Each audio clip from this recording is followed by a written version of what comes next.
Hey friends, welcome back to my channel. At this point, anytime that you see me sitting down at this table, just know we're going to be having a natural hair talk because today I have some things to say, and as you can see from that title, we're going to be talking about how to be confident with your natural hair. This is basically a one-on-one class right here, okay? I'm spilling all the tea to help you be confident with your natural hair because nowadays on TikTok, I'm seeing everybody saying how natural hair is childish, how they don't like their natural hair, how they don't feel confident with their natural hair, and that is kind of alarming, especially being that it's 2025.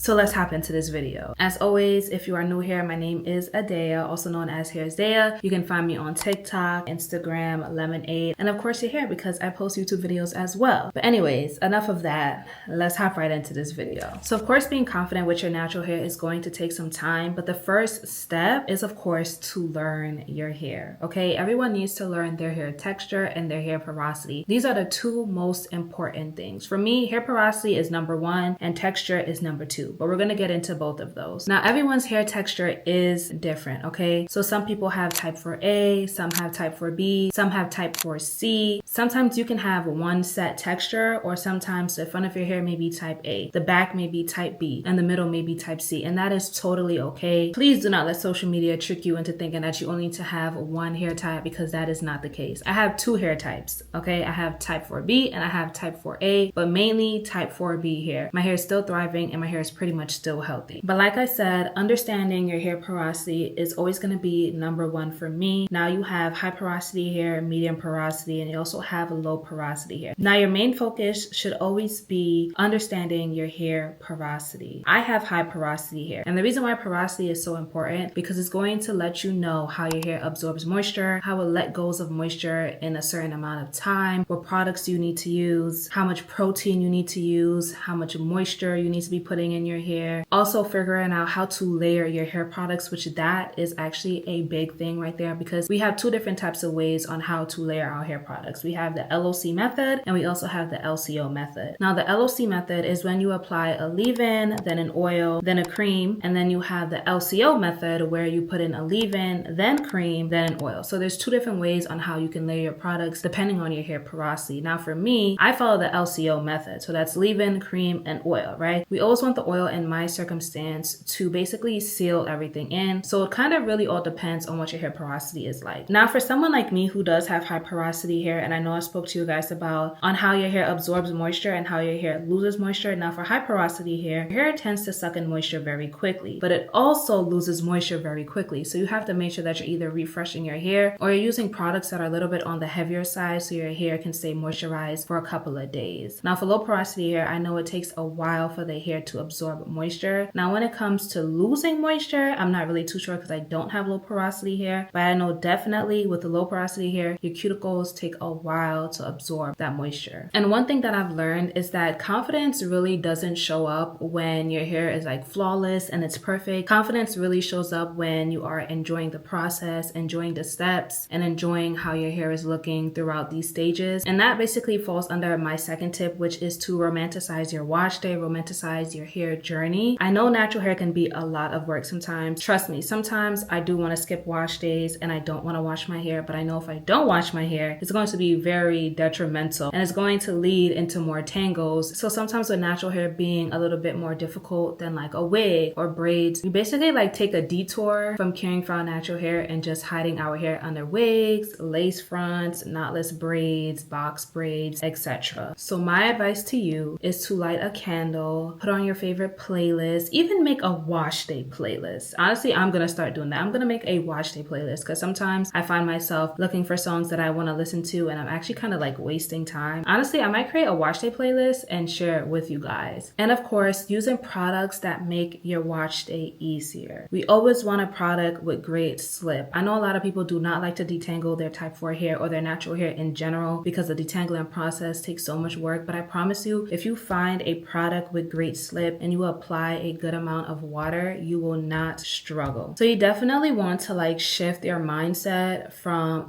it's gonna take me hours to detangle my hair, I have to detangle my hair. This is just gonna be so dreadful. You want to shift your mindset and find the right products. And also a really cool thing that I would recommend you to do is to take pictures along the way. I kind of wish I took more pictures. I mean, I do have a lot of pictures and I do have a lot of videos, but sometimes I wish I had more pictures of me stretching my curls to see my length, but I still do have some great pictures. But I would definitely recommend to take pictures along the way to see your progress and to see if your routine is actually working, because that's the only way you'll be able to tell. If you take pictures and see like, oh yeah, the aloe vera is thickening up my hair, or oh yeah, that flaxseed gel is working and it is helping me with length retention. And again, you may not always see the growth on a day-to-day basis, but trust me, your hair is growing because your hair grows every single day. There's not a day where your hair isn't growing. If you finally accomplish your hairstyle, like I said, take a picture. If your hair finally was able to retain some sort of moisture for 5 days straight, take a picture. These are great highlights. This will make you want to care for your natural hair even more, because now you're seeing it for yourself. You're getting a mirror view of what is going on. Now, the third one is actually funny, and it is speak life into your natural hair. And the reason why this is so funny, because my mom always tells me, speak life, Dea. And for me to basically sum it up for you guys, speak life basically means to speak positive. And it falls into this category because we want to speak positive about our natural hair, right? We don't want to say our hair is nappy, it's ugly, I feel degraded when I wear my natural hair, or I don't feel confident when I wear my natural hair. These are all negative stuff. Start with positive affirmations. I love my natural hair. My hair is not flawless, it's not perfect, but I love the way my curls look today. Ooh, I love the way this hairstyle looks on me. Speak it out loud. Put it on a post-it. Put it on your mirror. Write it on your dry erase board. Put it in your phone. Something, so that way you're not talking negatively about your natural hair, because again, that's not going to make you care for your natural hair. If you keep saying these negative things,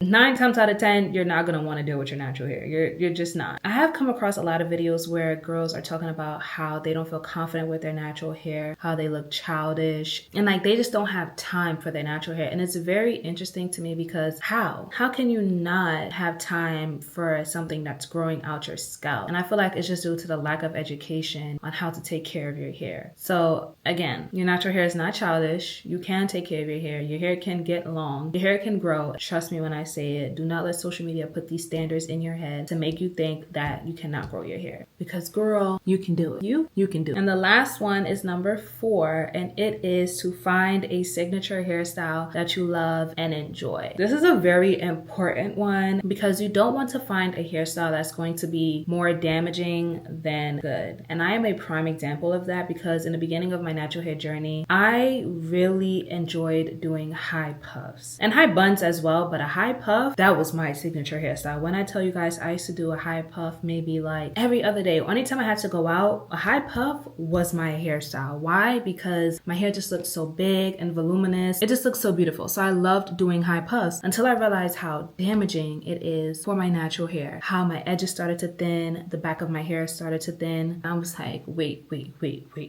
I gotta slow down with these high puffs. I need to find a different hairstyle because I can't keep doing high puffs. I can't keep putting my hair up because it's just like I'm literally regressing at this point. I'm not making any progress. I'm just damaging my hair and breaking my hair more and more every time I do a high puff. So you want to find a hairstyle that is protective, that keeps your hair moisturized, and that you can easily manipulate without having too much tension. For example, I would recommend twist. Twist is a big hairstyle in the natural hair community. Everybody always talks about how twist helps your hair grow, how it's a low manipulative hairstyle, and it's just easy to do and easy to maintain, which they are definitely correct. But I wouldn't recommend too flat twists with a middle part, only because eventually your middle part area will start to break, which is something that I had to learn on my own, because when I was going to work, I used to do 2 flat twists a lot with the same middle part 5 days straight, not realizing that that can also be very detrimental to the middle of my hair and that can cause a lot of breakage. And we just have to remember that at the end of the day, being confident with your natural hair doesn't equate to your hair being flawless and every curl looking the best. You know what I'm saying? You have to be confident at every stage in your natural hair journey. Whether your hair is on the shorter side, which is okay because you're working on that length retention. Whether your hair is a little bit more frizzy than other girls that you see on social media, that's okay as well, because you're still in the process of learning what products work for you, how to layer your products. So it really comes down to how you choose to show up for yourself. And if you show up for yourself in those positive ways, then you really shouldn't have an issue on whichever stage that you are in your natural hair journey. And kind of this is like a great example for myself, because because I have never liked wash and goes, only because I never was able to find a product that really defined my hair the way I wanted it to. Also, I never liked how short my hair looked. Like, my hair is a little bit shorter. It has volume, right? You guys can tell it has volume, but it is definitely a little bit on the shorter side, and I never felt confident with a wash and go because I kind of always cared about what other people thought about my natural hair. Like, oh my god, they're gonna see my hair and they're gonna think that my hair is this short, when in reality it's literally bra strap length. You know what I'm saying? So, but now I recently found a great product that works for my hair, and on top of that, I feel cute and confident with my hair like this because it just looks so good. We just have to learn to love our hair in every stage,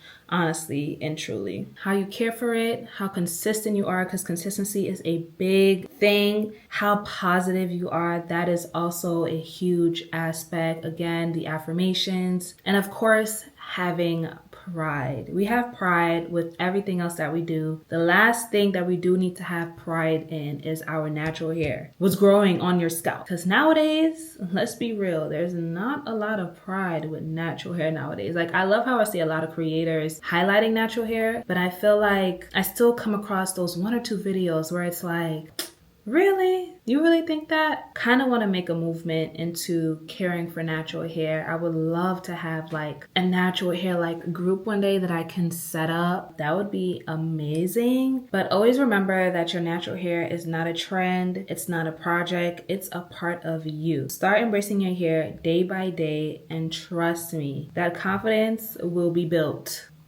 You will be loving your hair unconditionally, like me. Anyways, I love you guys. I hope you enjoyed this video, and I hope this video is able to help any young black girl out there who is struggling with loving their natural hair, or not even you have to be young. Even if you're a little bit on the older side trying to figure out your natural hair and wanting to wear it more, I hope this video helps you out and gives you the confidence that you need. As always, you guys can always come to my page for all the tips, the tricks, anything you need. And don't forget to follow me on my social media accounts. They'll be right here. I will see you guys in the next video. Love you guys to the moon and back. Bye.